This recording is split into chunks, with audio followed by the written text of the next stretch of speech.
बड़े भागे अरविंद केजरीवाल जी।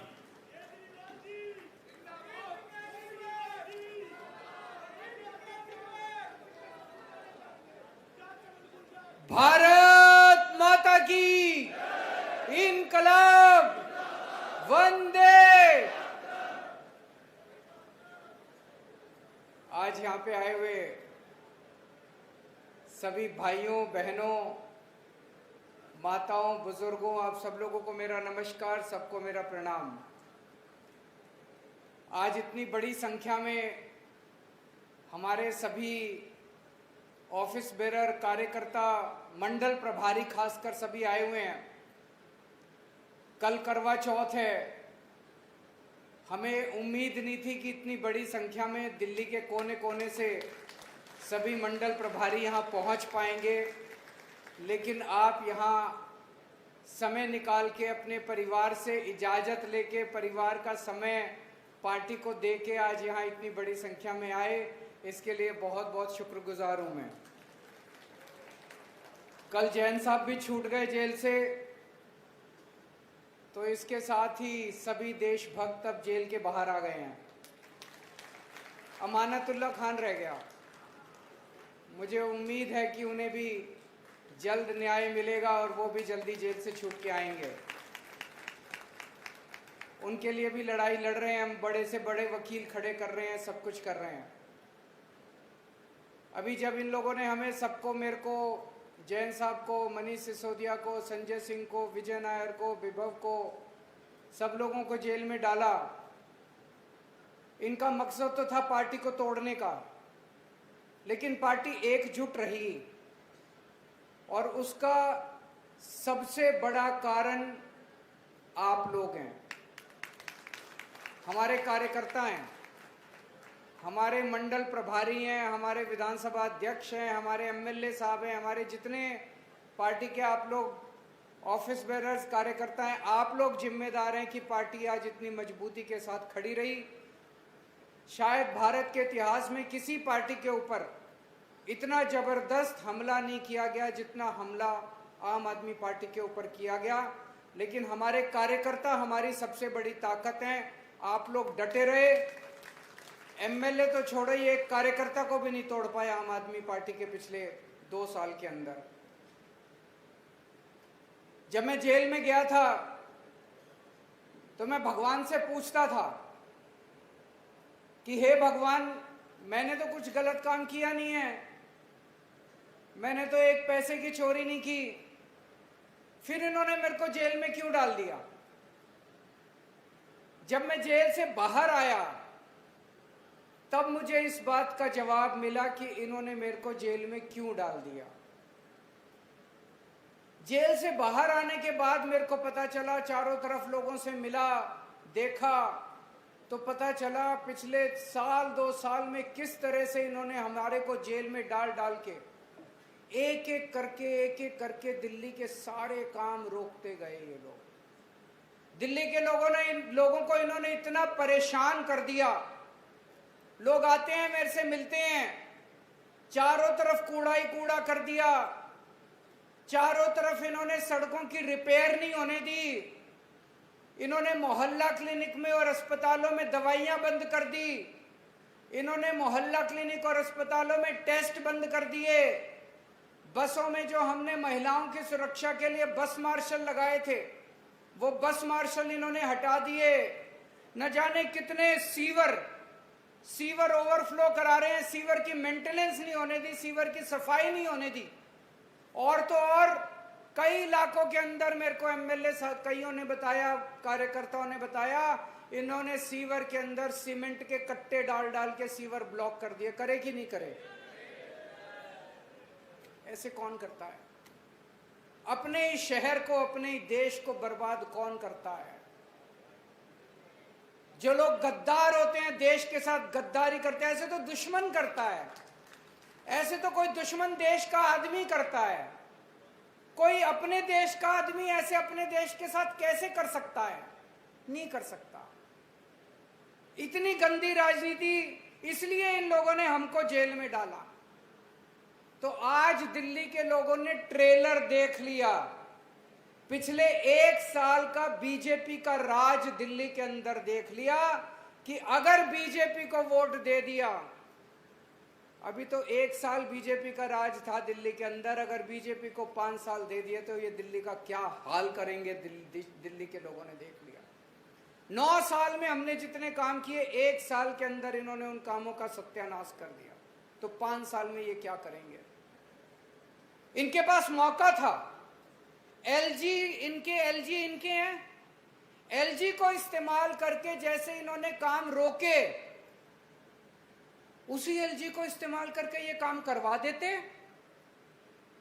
जितने काम हमने करे थे उससे डबल काम करा देते ये 1 साल के अंदर।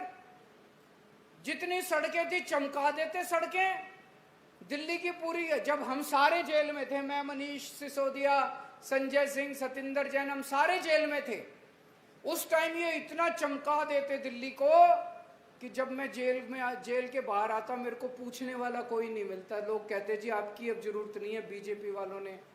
लेकिन इनकी ना तो इनकी नीयत है और ना इनकी काबिलियत है।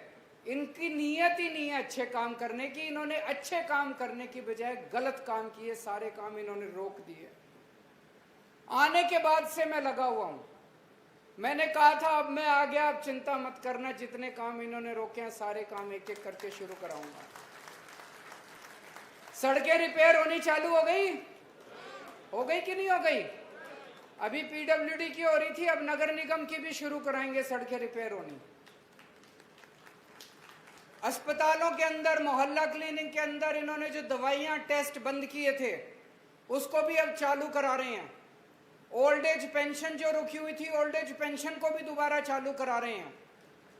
फरिश्ते स्कीम, दिल्ली के अंदर अगर किसी की भी एक्सीडेंट हो जाए उसको दिल्ली सरकार सारा इलाज मुफ्त में करती है, वो भी स्कीम इन्होंने पीछे से रोक दी। बताओ, इतनी पुण्य वाली स्कीम थी, 26,000 लोगों की जान बचा चुके।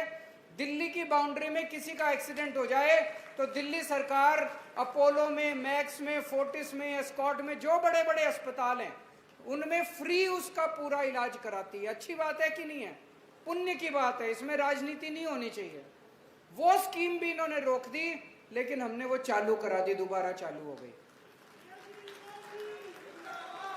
हमने स्कीम बनाई थी कि अगर आप सरकारी अस्पताल में जाते हो, आपका टाइम पे, मान लो वहां पे सीटी स्कैन कराना है, मशीन खराब है सरकारी अस्पताल की, लंबी लाइन है, तो आप प्राइवेट अस्पताल में जाके अपने टेस्ट करा लो, दिल्ली सरकार उसका सारा खर्चा उस प्राइवेट अस्पताल को देती है, आपको पैसे देने की जरूरत नहीं है। हमने स्कीम बनाई थी कि अगर आपको ऑपरेशन कराना है, सरकारी अस्पताल में गए, डॉक्टर के पास टाइम नहीं है, डॉक्टर 2 महीने बाद की डेट देता है, आपको वेट करने की जरूरत नहीं है, 2 महीने में तो मरीज ही मर जाएगा। हमने स्कीम बनाई थी आप प्राइवेट में जाके अपना ऑपरेशन करा लो, सारा खर्चा दिल्ली सरकार देगी। ये सारी स्कीमें इन्होंने मेरे पीछे से रोक दी। आने के बाद सारी स्कीमें चालू करा दी, अब अपना करा लेना, कोई दिक्कत नहीं है आपको।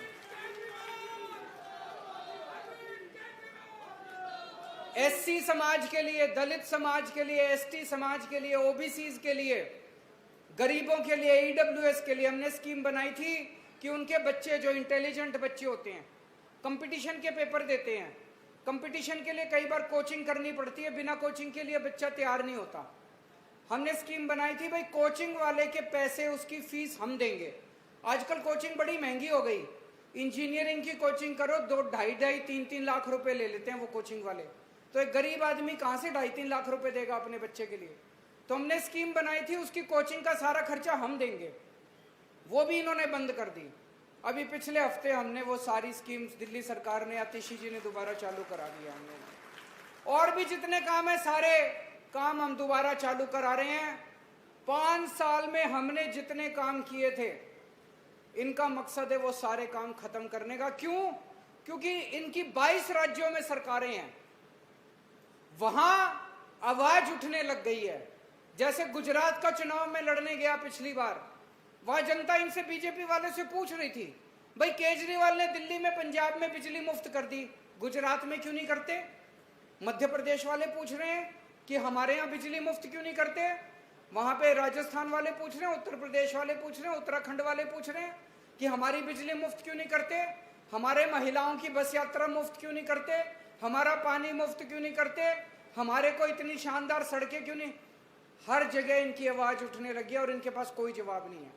तो इन्होंने एक ही तरीका निकाला है, पहले हमको गिरफ्तार करके दिल्ली के काम रोके, जब वो नहीं रुके तो अब इन्होंने प्लान करा है किसी भी तरह से दिल्ली की सत्ता पे काबिज हो जाओ और दिल्ली की सत्ता पे ये काम कराने नहीं आना चाहते, दिल्ली की सत्ता पे आना चाहते हैं, दिल्ली के काम रोको ताकि गुजरात वाले आवाज ना उठाएं, उत्तर प्रदेश वाले।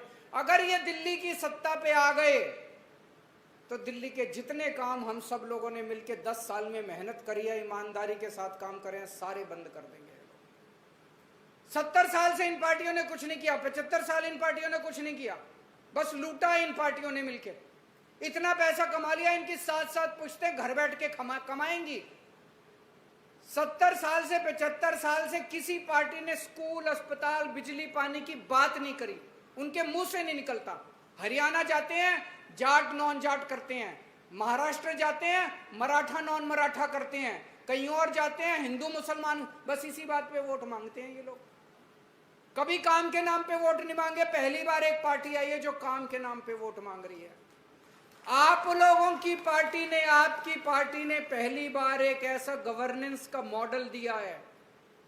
10 साल के अंदर जो काम हमने करके दिखाए आज तक इस देश के अंदर कभी नहीं हुए। शिक्षा का, स्वास्थ्य का, बिजली का, पानी का, बस सफर का, तीर्थ यात्रा का, ओल्ड एज पेंशन का, सड़कों का, जितने काम हमने करके दिखाए आज तक कभी किसी पार्टी ने नहीं किए।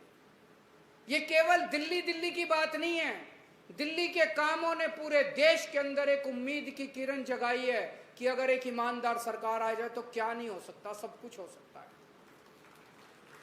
अगर ये बीजेपी का कब्जा हो गया दिल्ली सरकार के ऊपर तो दिल्ली नहीं बचेगी। और ये जो मॉडल एक छोटा सा पौधा है, ये रौंद देंगे बीजेपी वाले, खत्म कर देंगे, परमानेंटली खत्म कर देंगे। तो ये जो उम्मीद है, ये आने वाला चुनाव इस उम्मीद को बचाने का चुनाव है। ये आने वाला चुनाव दिल्ली को बचाने का चुनाव है। आपको आम आदमी पार्टी के कार्यकर्ता के रूप में काम नहीं करना, आपको देशभक्त के रूप में काम करना। इस चुनाव के अंदर छुट्टी लेनी पड़ेगी, कौन कौन छुट्टी लेने को तैयार है? और आप ये समझ लेना, और जबरदस्ती हाथ मत उठाना, ईमानदारी से हाथ उठाना। मेरे को भाई मानते हो, सारे जने मानते हो, मेरे से वचन कर रहे हो आज आप लोग। कईयों के हाथ नहीं उठे, अब मेरे कहने से जबरदस्ती उठा दिए, पहले नहीं उठाए। छुट्टी लेनी पड़ेगी, 3-4 महीने छुट्टी लेनी है।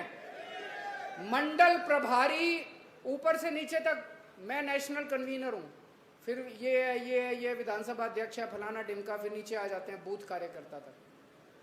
इस पूरी चेन में मंडल प्रभारी सबसे क्रिटिकल है। वो कहते हैं ना कटिंग एज, मंडल प्रभारी कटिंग एज पे बैठा है। और वो नीचे बूथ की टीम बनाएगा, उसके नीचे 5 बूथ आते हैं, वो नीचे बूथ की टीम बनाएगा, हर बूथ पे 11-11 कार्यकर्ता बनाएगा, और उसके बाद घर जाके अपना मैसेज देके आएगा। तो सबसे क्रिटिकल मंडल प्रभारी है। मंडल प्रभारी अगर पार्ट टाइम जॉब करेगा तो फिर तो देश नहीं, ये देशभक्ति की बात है, ये आम आदमी पार्टी की बात। मैंने आम आदमी पार्टी हम लोगों ने कोई सत्ता लेने के लिए नहीं बनाई थी, देश के लिए बनाई थी। तो देश को बचाने की बात है तो पूरा टाइम देना पड़ेगा। भगत सिंह अगर पार्ट टाइम बेसिस पे काम करता, अगर Rajguru Sukhdev, Ashfaqulla Khan part time basis पे काम करते, सुभाष चंद्र बोस, बाबा साहब अम्बेडकर, गांधी जी अगर थोड़ी सी प्रैक्टिस कर लेते, चाचा नेहरू थोड़ी सी प्रैक्टिस कर लेते, आधा दिन उसको दे देते, देश नहीं आज़ाद होने वाला था। ये आज़ादी की दूसरी लड़ाई है, और इस आज़ादी की दूसरी लड़ाई में मेरे को बड़ा गर्व है कि हमारे लोग जेल जाके और जेल से बाहर आके आए हैं।